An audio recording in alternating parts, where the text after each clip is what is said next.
Like many people his own age, Steven Sierra posted his resume online when he started looking for a job.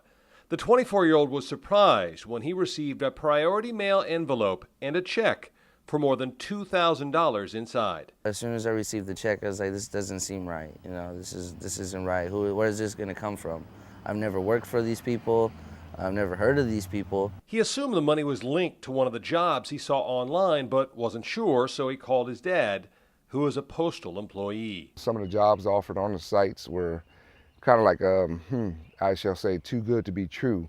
And it sounded too good to be true, and that's where we think, this all came about. His father did a little research and took the check to the bank, where he learned it was counterfeit. A lot of these scams have been around for decades. They're just getting a little bit more sophisticated because as technology is changing. Conmen likely plan to send Steven job instructions, which include depositing the check and sending funds back to them.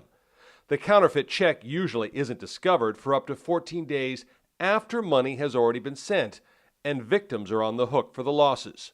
Fortunately, that didn't happen here. Better we go through the experience now and catch it before we actually cashed it or deposited it, where more damage could have been done. It was good that this young man felt comfortable enough to go to his father and say, this looks a little off. Postal inspectors say, do your due diligence. Make sure it makes sense, make sure that the qualifications make sense, even the payment, even what they're willing to pay you.